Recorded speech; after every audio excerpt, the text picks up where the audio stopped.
ಶಕ್ತಿ ದೇವತೆ ಹಾಸನಾಂಬಿಯ ದರ್ಶನಕ್ಕೆ ಜನಸಾಗರ. 9ನೇ ದಿನವೂ ಕೂಡ ಹಾಸನಾಂಬಿಯ ದರ್ಶನಕ್ಕೆ ಭಕ್ತರು ಮುಂದಾಗ್ತಾ ಇದ್ದಾರೆ. ಬೆಳಗ್ಗೆಯಿಂದಲೂ ಕೂಡ ಸರತಿ ಸಾಲಿನಲ್ಲಿ ನಿಂತು ತಾಯಿಯ ದರ್ಶನ ಪಡಿತಾ ಇದ್ದಾರೆ. ಸಾಗರೋಪಾದಿಯಲ್ಲಿ ಜನ ಹರಿದು ಬರ್ತಾ ಇದ್ದಾರೆ. ವೀಕೆಂಡ್ ಇದೆ, ಸಾಲು ಸಾಲು ರಜೆ ಇದೆ, ಮತ್ತಷ್ಟು ಸಂಖ್ಯೆ ಭಕ್ತರದ್ದು ಜಾಸ್ತಿ ಆಗುವಂತಹ ಸಾಧ್ಯತೆ ಇದೆ. ಕೇವಲ ಬೆಂಗಳೂರು ಮಾತ್ರ ಅಂತಲ್ಲ, ಹೊರ ಜಿಲ್ಲೆ, ಹೊರ ರಾಜ್ಯ, ಹೊರ ದೇಶಗಳಿಂದಲೂ ಕೂಡ ತಾಯಿಯ ದರ್ಶನಕ್ಕೆ ಅಪಾರ ಸಂಖ್ಯೆಯಲ್ಲಿ ಭಕ್ತರು ಬರ್ತಾ ಇರುವಂಥದ್ದು. ನೀವೀಗ ದೃಶ್ಯವನ್ನು ಗಮನಿಸ್ತಾ ಇದ್ದೀರಿ. ಹಾಸನಾಂಬೆಯ ದರ್ಶನಕ್ಕೆ ಯಾವ ಪ್ರಮಾಣದಲ್ಲಿ ಜನ ಸೇರಿದ್ದಾರೆ ಅಂತ ಹೇಳಿ. ನಿನ್ನೆಯೇ ಇತಿಹಾಸ ನಿರ್ಮಾಣವಾಗಿತ್ತು. ಕಂಡು ಕೇಳರಿಯದ ಭಕ್ತರು ನಿನ್ನೆ ತಾಯಿಯ ದರ್ಶನವನ್ನು ಪಡೆದಿದ್ರು. ಹತ್ತತ್ರ 5 ಲಕ್ಷ ಜನ ನಿನ್ನೆ ತಾಯಿಯ ದರ್ಶನವನ್ನು ಪಡೆದಿದ್ದಾರೆ. ಈ ಸಂಖ್ಯೆ ಮತ್ತಷ್ಟು ಏರಿಕೆಯಾಗುವಂತಹ ಸಾಧ್ಯತೆ ಇದೆ ಅಂತ ಹೇಳಿ ಜಿಲ್ಲಾಡಳಿತ ಅಂದಾಜು ಮಾಡಿದೆ. ಕಾರಣ ಸಾಲು ಸಾಲು ರಜೆ, ವೀಕೆಂಡ್ ಇದೆ. ಹಾಗಾಗಿ ಇವತ್ತು ಕೂಡ ಭಕ್ತರ ಸಂಖ್ಯೆ ಏರಿಕೆ ಆಗಬಹುದು ಅಂತ ಹೇಳಿ ಜಿಲ್ಲಾಡಳಿತ ಅದಕ್ಕೆ ಬೇಕಾದಂತಹ ಎಲ್ಲ ಸಿದ್ಧತೆಯನ್ನು ಮಾಡಿಕೊಂಡಿದೆ. ಈ ಬಾರಿ ಅಚ್ಚುಕಟ್ಟಾದಂತಹ ವ್ಯವಸ್ಥೆಯನ್ನು ಮಾಡಿಕೊಂಡಿದೆ. ಯಾವುದೇ ಗೊಂದಲಗಳಿಗೆ ಅವಕಾಶವನ್ನು ಕೊಟ್ಟಿಲ್ಲ. ಜಿಲ್ಲಾಡಳಿತ ಏನೇ ಕ್ರಮಗಳನ್ನು ತೆಗೆದುಕೊಂಡರೂ ಕೂಡ ಅಲ್ಲಿಗೆ ಹೋದಂತಹ ಭಕ್ತರು ನಮ್ಮ ಎಚ್ಚರಿಕೆಯಲ್ಲಿ ನಾವು ಇರಬೇಕಾಗುತ್ತೆ. ತುಂಬ ಹುಷಾರಾಗಿ ತಾಯಿಯ ದರ್ಶನವನ್ನು ಪಡೆದು ವಾಪಸ್ ಆಗಬೇಕಾಗುತ್ತೆ.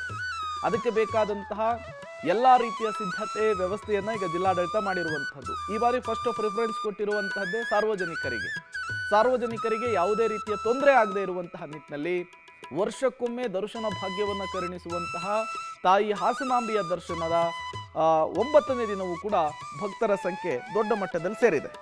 ಕರುಣಿಸುವಂತಹ ಹಾಸನದ ಅಧಿದೇವತೆ ಶಕ್ತಿ ದೇವತೆ ಹಾಸನಾಂಬ ದೇವಿ ದರ್ಶನಕ್ಕೆ ಇಂದು ಸಾರ್ವಜನಿಕ ದರ್ಶನಕ್ಕೆ 9ನೇ ದಿನವಾಗಿದೆ. ಬೆಳಗ್ಗೆಯಿಂದಲೂ ಸಹ ಸರತಿ ಸಾಲಿನಲ್ಲಿ ಜನ ಸಾಗರವನ್ನು ಕಾಣಬಹುದು. ನೀವು ನೇರವಾಗಿ ದೃಶ್ಯದಲ್ಲಿ ಗಮನಿಸಬಹುದು. ಇದು ಧರ್ಮ ದರ್ಶನದ ಸಾಲು. ಮುಂಜಾನೆ 3 ಗಂಟೆಯಿಂದಲೂ ಸಹ ಇವರೆಲ್ಲರೂ ದೇವಿಯ ದರ್ಶನಕ್ಕಾಗಿ ಕಾದು ನಿಂತಿದ್ದಾರೆ.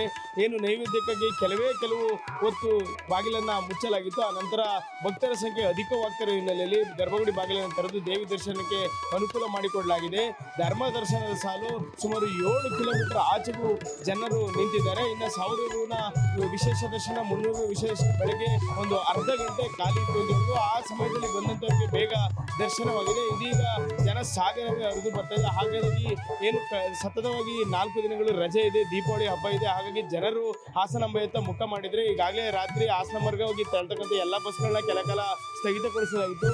ಮುಂಗಡವಾಗಿ ಏನು ಬುಕ್ಕಿಂಗ್ ಮಾಡಿದ್ರು ಅದನ್ನು ಸಹ ನಿಲ್ಲಿಸಲಾಗಿತ್ತು. ಆದರೆ ಹಾಸನಾಂಬ ದೇವಿ ಏನು ವರ್ಷಕ್ಕೊಮ್ಮೆ ಮಾತ್ರ ದರ್ಶನ ಕಾಣಿಸುತ್ತೆ. ಹಾಗಾಗಿ ಜನರು ಇತ್ತ ಮುಖ ಮಾಡಿದರೆ ಜಿಲ್ಲಾ ಉಸ್ತುವಾರಿ ಸಚಿವರಾದಂಥ ಕೃಷ್ಣ ಬೈರೇಗೌಡರು ಸತತ 3 ದಿನಗಳ ಕಾಲ ಹಾಸನದಲ್ಲಿ ವಾಸ್ತವ್ಯ ಹೂಡಲಿದ್ದಾರೆ. ಯಾಕೆಂದ್ರೆ ನಿನ್ನೆ ಕೆಲಕಾಲ ಮಳೆ ಬಂದಿದ್ದರಿಂದ ಹೆಚ್ಚಿನ ಸಂಖ್ಯೆಯಲ್ಲಿ ಭಕ್ತರಿಂದ ನುಗ್ಗಲು ಉಂಟಾಗಿತ್ತು. ಪೊಲೀಸರ ಸಮಯ ಪ್ರಜ್ಞೆಯಿಂದ ಯಾವುದೇ ಅನಾಹುತ ಆಗಲಿಲ್ಲ. ಮಳೆಯನ್ನು ಲೆಕ್ಕಿಸದೆ ಮಳೆಯಲ್ಲಿ ನೆನೆಯುತ್ತಾ ಸಂಸದರ ಜೊತೆ ಸೇರಿ ಅವರು ಸಹ ಕೆಲಸವನ್ನು ಮಾಡಿದ್ರು. ಇಂದು ಬೆಳಗ್ಗೆ ಸಹ ಸಾಕಷ್ಟು ಸಂಖ್ಯೆಯಲ್ಲಿ ಜನರು ಆಗಮಿಸಿದರೆ ನೀವು ದೃಶ್ಯದಲ್ಲಿ ಗಮನಿಸಬಹುದು. ಮಕ್ಕಳಿರ್ಬೋದು, ವಯೋವೃದ್ಧರಿರ್ಬೋದು, ಮಹಿಳೆಯರಿರ್ಬೋದು, ಯುವಕರು ಎಲ್ಲರೂ ಸಹ ಬಂದು ದೇವರ ದರ್ಶನಕ್ಕೆ ಸರತಿ ಸಾಲಿನಲ್ಲಿ ಮುಂಜಾನೆ ನಿಂತಿದ್ದಾರೆ. ಧರ್ಮದರ್ಶನದ ಸಾಲಿನಲ್ಲಿ ಬರ್ತಾ ಇರ್ತಕ್ಕಂಥವ್ರಿಗೆ 4 ರಿಂದ 5 ಗಂಟೆ ಸಮಯವನ್ನು ತೆಗೆದುಕೊಳ್ತಾ ಇದೆ. ಬೆಳಗ್ಗೆನೂ ಒಂದು ಅರ್ಧ ಗಂಟೆ 1000 ರು 300 ವಿಶೇಷ ದರ್ಶನ. ಮತ್ತಷ್ಟು ಡೀಟೇಲ್ಸ್ ಅನ್ನು ಕೊಡೋದಕ್ಕೆ ಹಾಸನಾಂಬೆಯ ಸನ್ನಿಧಾನದಿಂದ ನಮ್ಮ ಪ್ರತಿನಿಧಿ ಶಶಿಧರ್ ನೇರ ಸಂಪರ್ಕದಲ್ಲಿ ಜಾಯಿನ್ ಆಗ್ತಾ ಇದ್ದಾರೆ. ಶಶಿಧರ್, ನಿನ್ನೆ 4 ರಿಂದ 5 ಲಕ್ಷ ಜನ ಭಕ್ತರು ತಾಯಿಯ ದರ್ಶನವನ್ನು ಪಡೆದಿದ್ರು. ಇವತ್ತು ವೀಕೆಂಡು, ಮತ್ತಷ್ಟು ಜನರ ಸಂಖ್ಯೆ ಹೆಚ್ಚಾಗುವಂತಹ ಸಾಧ್ಯತೆ ಇದೆ. ಜಿಲ್ಲಾಡಳಿತ ಯಾವ ರೀತಿಯ ಸಿದ್ಧತೆಯನ್ನು ಮಾಡಿಕೊಂಡಿದೆ? 24x7 ಭಕ್ತರಿಗೆ ತಾಯಿಯ ದರ್ಶನಕ್ಕೆ ಅವಕಾಶ ಇರುವಂಥದ್ದು ಹೇಗಿದೆ ಸದ್ಯಕ್ಕೆ ಭಕ್ತರ ಸಂಖ್ಯೆ? ಡೀಟೇಲ್ಸ್ ಕೊಡಬಹುದಾ ಅಂತ? ಪ್ರೇಮ್ ಕುಮಾರ್, ನೇರವಾಗಿ ನೀವು ದೃಶ್ಯದಲ್ಲಿ ಗಮನಿಸಬಹುದು. ಇದು ಹಾಸನಾಂಬ ದೇವಾಲಯದ ಮುಖ್ಯ ದ್ವಾರ. ಈ ಮುಖ್ಯ ದ್ವಾರದಲ್ಲಿ ಭಕ್ತರು ಎಷ್ಟು ಮಟ್ಟಿನಲ್ಲಿ ಜಮಾಯಿಸಿದ್ದಾರೆ ಅಂತ ನೇರವಾಗಿ ದೃಶ್ಯದಲ್ಲಿ ನೋಡ್ಬೋದು. ಯಾಕೆಂದ್ರೆ ಇನ್ನು ಇವತ್ತು ಸೇರಿ 5 ದಿನಗಳ ಕಾಲ ಮಾತ್ರ ಸಾರ್ವಜನಿಕ ದರ್ಶನಕ್ಕೆ ಅವಕಾಶವಿದೆ. ಅಲ್ಲದೆ ಸಾಲು ಸಾಲು ರಜೆಗಳಿದೆ. ಹಾಗಾಗಿ ರಾಜ್ಯದ ವಿವಿಧ ಮೂಲೆಗಳಿಂದ ಭಾರಿ ಸಂಖ್ಯೆಯಲ್ಲಿ ಜನರು ದೇವಿ ದರ್ಶನಕ್ಕೆ ಆಗಮಿಸ್ತಾ ಇದ್ದಾರೆ. ಹಾಗಾಗಿ ಭಕ್ತರಿಗೆ ದರ್ಶನ ತಡವಾಗ್ತಿದೆ. ಇಂದಿನಿಂದ 3 ದಿನಗಳ ಕಾಲ ಜಿಲ್ಲಾ ಉಸ್ತುವಾರಿ ಸಚಿವರಂತ ಕೃಷ್ಣ ಬೈರೇಗೌಡರು ಹಾಸನದಲ್ಲಿ ವಾಸ್ತವ್ಯವನ್ನ ಹೂಡಲಿದ್ದಾರೆ. ಯಾಕೆಂದ್ರೆ ನಿನ್ನೆ ಮಳೆ ಬರ್ತಾ ಇದೆ. ಹಾಗಾಗಿ ಇಂದು ಸಹ ಮಳೆಯ ಮುನ್ಸೂಚನೆಯನ್ನ ಹವಾಮಾನ ಇಲಾಖೆ ನೀಡಿದೆ. ಹಾಗಾಗಿ ಎಲ್ಲಿ ಆ ಸಂದರ್ಭದಲ್ಲಿ ನುಗ್ಗಲಾಗುತ್ತೋ ಅಥವಾ ಯಾವ್ದಾರ ಅನಾಹುತ ಆಗುತ್ತೋ ಒಂದೇ ಕಾರಣಕ್ಕೆ ಅವರು ಇಲ್ಲೇ ಬೀಡು ಬಿಟ್ಟಿದ್ದಾರೆ. ಆದರೆ ಭಕ್ತರಿಗೆ ಯಾವುದೇ ಸಮಸ್ಯೆ ಆಗ್ಬೋದು, ಅದರ ದರ್ಶನ ತಡವಾದರೂ ಸಹ ಭಕ್ತರಿಗೆ ದೇವಿ ದರ್ಶನ ಆಗಬೇಕು ಅಂತ ಹೇಳಿ ಈಗ ಒಂದು ಟೊಂಕ ಕಟ್ಟಿ ನಿಂತಿದ್ದಾರೆ. ಅಲ್ಲದೆ ಭಕ್ತರ ಸಂಖ್ಯೆ ಇದು ದಿನದಿಂದ ದಿನಕ್ಕೆ ಏರಿಕೆ ಆಗ್ತಿದೆ. ಹಾಗಾಗಿ ದೇವಿ ದರ್ಶನಕ್ಕೆ ಸಮಯ ವಿಳಂಬವಾಗ್ತಿದೆ.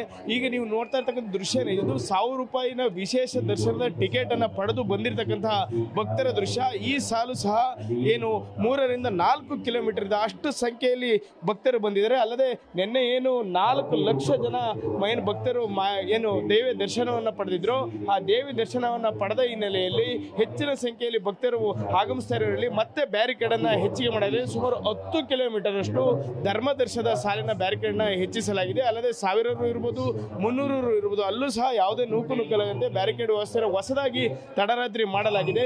ಬರ್ತಕ್ಕಂಥ ಭಕ್ತರೇನಿದ್ದಾರೆ ಅವರು ಬಸ್ ನಿಲ್ದಾಣಗಳಲ್ಲಿ ತಂಗಬೇಕಾದಂಥ ಒಂದು ಅನಿವಾರ್ಯ ಪರಿಸ್ಥಿತಿ ಎದುರಾಗಿದೆ. ಯಾಕೆಂದ್ರೆ ಅಷ್ಟು ಜನಕ್ಕೆ ಇಲ್ಲಿ ಯಾವುದೇ ವಸತಿ ವ್ಯವಸ್ಥೆ ಇರಲಿಲ್ಲ. ಪ್ರತಿ ವರ್ಷವೂ ಸಹ ಭಕ್ತರು ಬಂದಂಥವರು ಇಲ್ಲಿ ಬಂದು ದೇವಿ ದರ್ಶನ ಪಡೆದು ಆನಂತರ ತೆರಳಬೇಕಾದ್ರೆ ಕೆಲವರಿಗೆ ಬಸ್ಸು ರಾತ್ರಿ ವೇಳೆ ಇರೋದಿಲ್ಲ, ಅಂಥವರೆಲ್ಲ ಬಸ್ ನಿಲ್ದಾಣದಲ್ಲಿ ತಂಗಬೇಕಾಗಿದೆ. ಈಗ 5 ದಿನಗಳೇನಿದೆ ಇದು ಜಿಲ್ಲಾಡಳಿತಕ್ಕೆ ದೊಡ್ಡ ಸವಾಲಾಗಿ ಮಾರ್ಪಟ್ಟಿದೆ. ಏನು ಕಡಿಮೆ ಸಂಖ್ಯೆಯಲ್ಲಿ ಭಕ್ತರು ಬಂದಿದ್ರೆ ಈ ರೀತಿಯ ನೂಕುನುಗ್ಗಲಾಗ್ತಿರ್ಲಿಲ್ಲ. ಯಾಕೆಂದ್ರೆ ಕಳೆದ ಬಾರಿ ಏನಿತ್ತು ಅದರ 3 ಪಟ್ಟು ಹೆಚ್ಚು ಜನರು ಈಗ ಬಂದಿರತಕ್ಕಂಥದ್ದು. ಇಷ್ಟು ನಿರೀಕ್ಷೆಯನ್ನ ಯಾರು ಸಹ ಮಾಡಿರಲಿಲ್ಲ. ಅಷ್ಟು ಪ್ರಮಾಣದಲ್ಲಿ ಭಕ್ತರು ಬಂದಿದ್ದಾರೆ. 1 ಸೆಕೆಂಡಿಗೆ ಒಬ್ಬರು ದೇವಿ ದರ್ಶನವನ್ನು ಪಡಿಬೇಕು. 1 ನಿಮಿಷದಲ್ಲಿ 2 ದ್ವಾರಗಳಿರ್ತದೆ. ದೇವಿ ದರ್ಶನವನ್ನು ಪಡೆದು 100 ರಿಂದ 155 ಜನ ತೆರಳಬೇಕು ಅಂತ ಒಂದು ಪರಿಸ್ಥಿತಿ ಈಗ ನಿರ್ಮಾಣವಾಗಿದೆ. ಆದರೂ ಸಹ ಜಿಲ್ಲಾಡಳಿತ ಭಕ್ತರಿಗೆ ಯಾವುದೇ ತೊಂದರೆ ಆಗದಂತೆ ದೇವಿ ದರ್ಶನಕ್ಕೆ ವ್ಯವಸ್ಥೆಯನ್ನು ಕಲ್ಪಿಸಿದೆ. ಅಲ್ಲದೆ ಪದೇ ಪದೇ ಜಿಲ್ಲಾಧಿಕಾರಿಗಳಿರ್ಬೋದು, ಜಿಲ್ಲಾ ಉಸ್ತುವಾರಿ ಸಚಿವರು ಇದ್ದಾರೆ, ಮುಖ್ಯ ದ್ವಾರ ಬಳಿ ಬಂದಾಗ ನೇರವಾಗಿ ದೇವರನ್ನ ನೋಡ್ತಾ ಹೋಗಿ ಅಂತ. ಆದರೆ ಇಲ್ಲಿ ಜನರ ಪ್ರಮುಖ ಸಮಸ್ಯೆ ಏನಂದ್ರೆ ಅವರು ಮೊಬೈಲನ್ನು ಹಿಡಿದು ಹೋಗ್ತಾರೆ.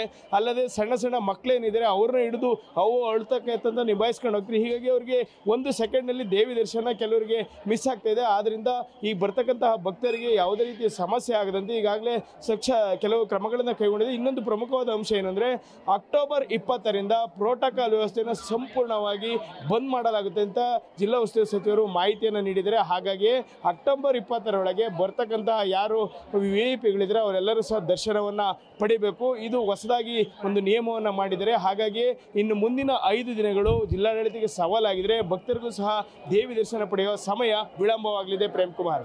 ಓಕೆ, ಥ್ಯಾಂಕ್ ಯು ಶಶಿಧರ್ ತಮ್ಮೆಲ್ಲ ಮಾಹಿತಿಗಾಗಿ.